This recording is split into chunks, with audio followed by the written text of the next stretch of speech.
we're gonna break down the song, the prologue from the FACTOTUM. So this is the one of the working sessions of how we compose it. Sometimes we'll send me stem, sometimes we'll be in the studio vibing together. So yeah, you record in Pro Tools first, right? Mm-hmm. And then I like to use Ableton to get creative with the arrangements and just flipping stuff around.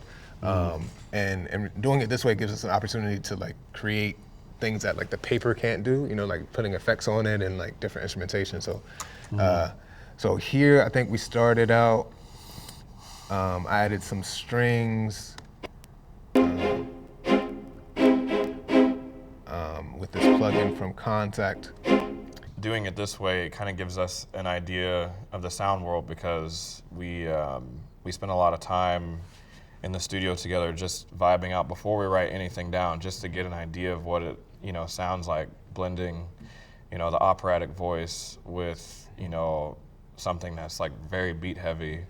And tempo is a big part of that, I think, because you want to let the operatic voice have room to breathe and room for the words to be said and for people to catch that. So like that's like always one of the first things we just really lock in is just a very kind of on the slower side. If we're doing like more hip hop trap stuff, that the tempo is always just slower, just so we have time to like really get all the words and the vibes. So yeah. Absolutely. It's funny you mentioned that because this session is titled at 147 BPM and then we actually slowed it down to 124.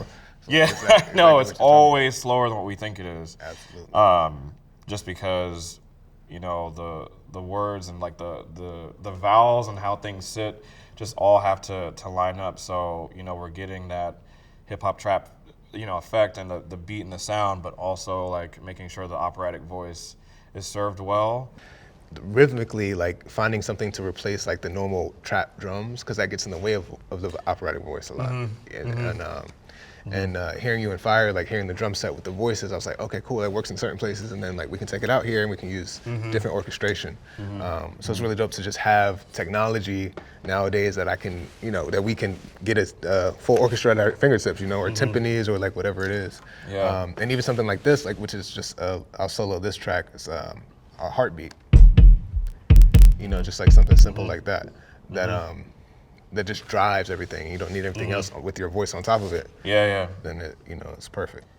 I think one of the things I learned too is how much rhythm and the use of the 808s, how much those tell a story and enhance like what we're doing. MIDI, I'll show it on my screen. So this is a capture of the MIDI file that he's speaking of right now. So you literally can see the notes, you can see the chord progression, you can see the volume of it. You can change literally everything on it, and it's not 100% like the real instrument, but it's so close. Like they spend so much time on these samples, like recording the actual pianos, recording the actual vocalists, so that way we do have access to that instrument here via MIDI. So MIDI is just the way of communicating. So it translates like me playing on my keyboard to the program and then out through the interface. So that's the technology of MIDI. And with the MIDI, I don't know, for me, it's just used as a device just to get a sense of the whole scope of the thing. When you start adding, the piano and just really doing detail work on the vocals, and just to hear what it sounds like together. Just like we're big sonic people, just like that's so important just to get the vibe right. So here we have some strings, some pizzicato, again, back to the MIDI, so you can have like pizzicato strings, which are, the shorter ones right here, or you can have, or some, more lush strings like this. Let me turn it on. So that, and then some tremolo strings.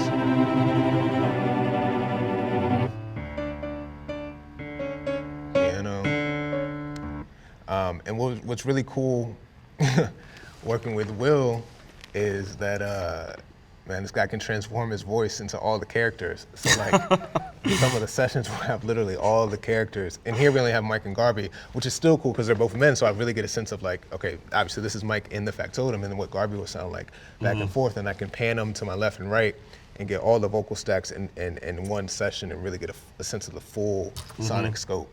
So you want to play something and then from the beginning, with those strings, and now come in.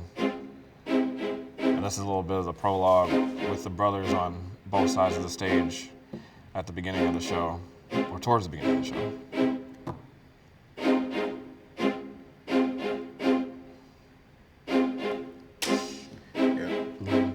Add drums in where you can see those drums come in. Yep, right here.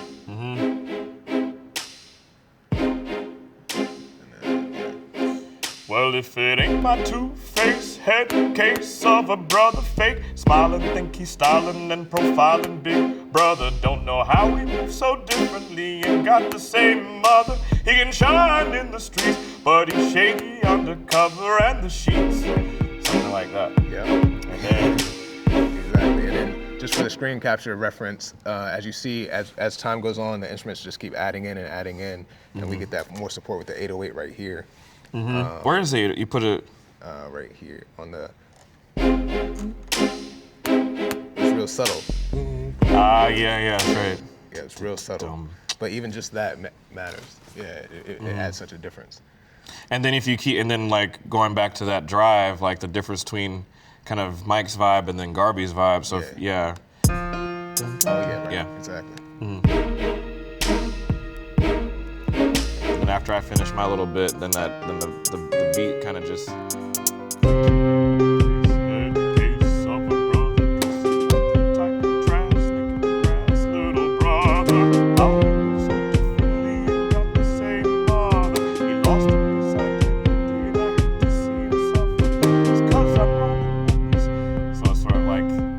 Finding within the hip hop and the trap, like the different worlds, you know, and how they blend together with the brothers. Yeah. Shout out to Alex Lackamore, who was gracious with his time and let us know like the process with Hamilton, how like that was also their process. So he was able to take the audio files and then put it on paper. So, you know, there's no limits. Like if you can't read music, you can still create it, and then someone else that can read music can put it on paper for you. That's something that I learned in this process. Even though I can read music, either way, you know, I don't have to in order to create. So.